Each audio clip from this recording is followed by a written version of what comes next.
have now witnessed multiple animated male stripteases. That is a thing that is now a part of my lived experience. Hey you, yes, you, listen to me.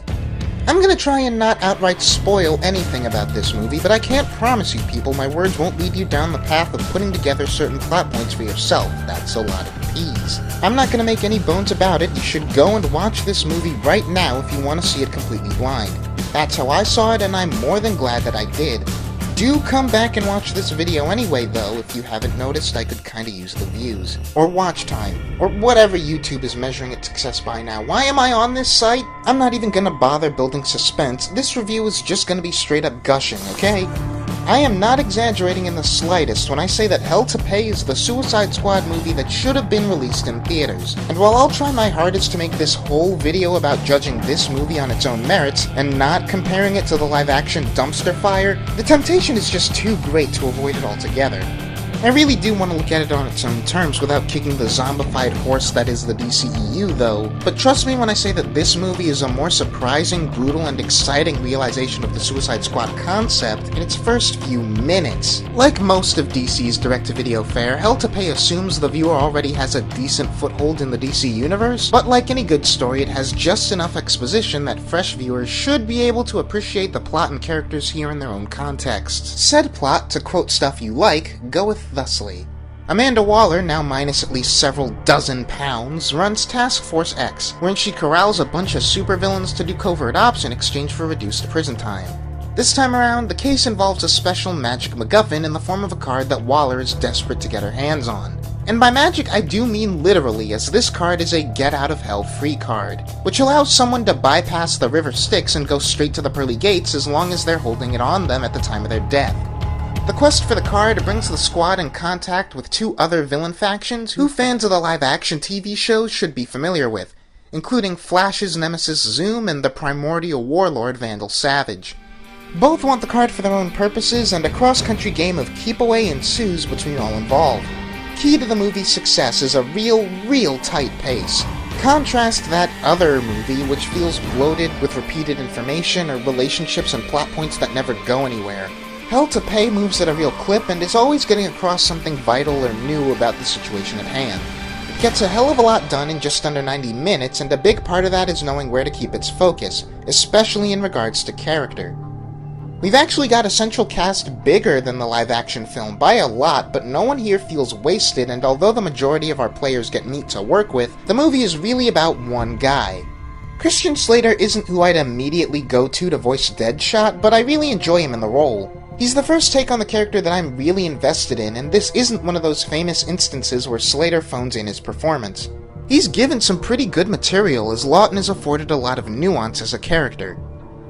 Killing people is second nature to him, but he's got enough of a head on his shoulders that he can be an anchor of rationality, and it's in question from the film's first moments whether the same applies to his heart. The story, for all its twists and turns, hinges on whether or not Deadshot has it in him to be a good person, or at least make good choices. And the way that question is answered is just vague enough to be both satisfying and completely natural to the character. Despite the fact that he and his daughter have almost no screen time together, I buy that relationship more here than I do in the live-action film too. And for as confidently as this movie strides into some really weird, heightened, comic booky material, grounding the emotion in a complex and empathetic main character is a smart move. There's discussion of whether these characters, Deadshot in particular, even believe in heaven and hell, and the answers there predictably inform the story in pivotal ways. I won't get into the implications of what this story might be saying about religion with the way its characters act, but there is stuff to read into there that might not be intentional.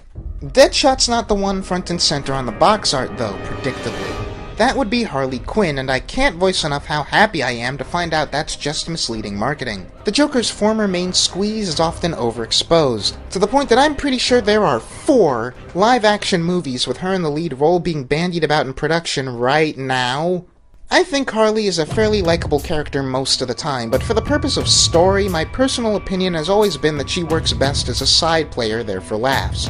Hell to Pay smartly doesn't try to inflate Harley's importance and mainly just uses her for goofs and gags where appropriate, though you could say she represents an important idea in the Suicide Squad, being the one character in the batch who treats their team dynamic like an actual friendship. I know how this is going to sound, but after all these years, I still can't find it in myself to accept a voice other than Arlene Sorkin for Harley Quinn. Tara Strong has had years to hone her take on the character though, and if I remove that bias, it is a really solid performance. The rest of the voice cast all do a great job, though I don't think I have to spend much time on them since they all kind of hit one note vocally, even if they hit it really well. Killer Frost is all snark, Copperhead is a bit posh, Professor Pig is quite silly, etc, etc. There's not really a bad performance in the cast. No one here is wasted. Even if their purpose on the team is just to do cool stuff, we at least get to see them do loads and loads of cool stuff. I want to make special note of Bronze Tiger, though. This isn't a character I'd heard of before now, and Billy Brown gives a great performance, but in so many ways this guy is the big thing that makes this movie work. He's Deadshot's main foil, with the two going back and forth for position as team leader and butting heads idealistically, with Tiger being the one squad member with a staunch rule against killing innocents, as well as the one overtly religious member who believes reaching heaven is actually a possibility. While Vandal Savage and Zoom certainly give the squad a lot of trouble, it's Tiger who provides our protagonist with the biggest challenge, and the biggest chance for redemption if such a thing exists for a man like Floyd Lawton. The antagonistic rapport that was missing between the squad in the live-action film is present here, and not just in that relationship.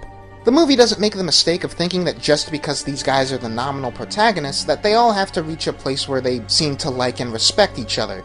By the end of this film, almost all of the relationships are still strained, and characters barely tolerate each other the whole way through. Helping that angle is that the movie makes no attempts to sugarcoat how most of these characters are murderous psychopaths. They're bad people, and at least half of them are utterly unrepentant about that fact. Even the less self-interested ones aren't exactly personable, which means every interaction within the team and amongst the rest of the world has some edge when it's not just exemplifying how straight-up evil they can be. Worth noting as either a side effect or a cause of this is that the movie very organically earns its R rating, as to be expected when our group of vulgar and lethal mercenaries are fighting real people and not, putties. Despite the fact that they're all monsters who never apologize for being so, I genuinely like these guys. The cast isn't necessarily made sympathetic, but they are made human enough that I can connect with them. They have likable traits that don't undercut their nature as real monsters. They're all dangerous and maladjusted, but Boomerang has a lot of great lines, Harley is always finding some positive spin to put on things, Bronze Tiger has clear and unflinching morals, and if nothing else, it's hard not to sympathize with Killer Frost's irritation over the former Dr. Fate's chauvinistic attitude. When the one genuine superhero of the cast is still a skeevy incompetent and I don't feel bad for having fun anyway, you know the movie's doing something right to keep me invested. There's a character whose name I didn't even catch whose fate I found myself oddly wrapped up in. I like that we have a movie with a bunch of murderers and crazy people with superpowers where the big mysterious villain motivation at the end of the day turns out to be about how the world is filling up with dangerous people. Well, I say the big mysterious villain motivation. Fact is, the movie doesn't really have a single central villain, though you could say it's one of two characters. In keeping with the premise, everyone has their own motives, clawing at the chance for power or life or freedom as opportunities present themselves, which predictably leads to things going haywire fast, and spiraling completely out of control in the climax. A three-party chase for the goods turns into a cascade of double-crosses in a full-on free-for-all, and it's insanely fun to watch. The chaotic web of cynical bastards killing and maiming each other is almost something I would feel bad indulging in if the movie didn't cleverly end itself on a note that was genuinely heartwarming and uplifting. Given the alignments of the characters, it's the closest thing to an unabashed happy ending that any of these people deserve, and it feels totally earned. Since I'm praising this movie in comparison to its live-action counterpart, let me say it's also a prime example of how to do cross-movie tie-ins that the DCEU could learn from, if it's not just gonna follow Marvel's example. One of the biggest central plot points in Hell to Pay, which functions as an inciting incident for major story elements, is a tie-in to another movie.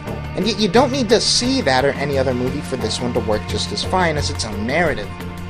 Hell to Pay does the smart thing and doesn't draw attention to the fact that the tie-in is a tie-in, so in the moment the viewer can wave it off as comic book weirdness. If I'm gonna criticize anything, and I guess I have to, it all comes down to minor technical stuff. A weird issue I have is that I think there's occasionally odd pauses between the dialogue. There's a lot of well-written jokes that would land just a little bit better with a little less space between lines. That said, the movie is genuinely funny, and I don't know if that makes this better or worse. Better because this is again a minor problem that's easily salvaged by a good script, or worse because I'm being distracted from that script because the rhythm of the scene is off. I'm real wary on what scale I should measure things like animation quality for these direct-to-video features. Generally, the ones I've seen are all pretty standard-looking stuff. Stilted occasionally, but perfectly serviceable. Certainly better than some of the worst parts of Killing Joke or, by God, Batman and Harley Quinn. It's naturally at its best during the action scenes, but do keep in mind that you're not watching a theatrical release and adjust your standards accordingly. Suicide Squad Hell to Pay is a fantastic movie and the real proof of concept that I think the Suicide Squad needed for people like me, who didn't care for the live-action movie, haven't read the comics, and even saw Assault on Arkham as more good than great. It's a solid, thoughtful, standalone story and a nice helping of villain-centered DC fan service. Have I sold you on it? Assuming you've already seen it, what do you think? When you're done giving a like to this video and subscribing to the channel if you haven't already, I'm interested to read in the comments what you guys thought.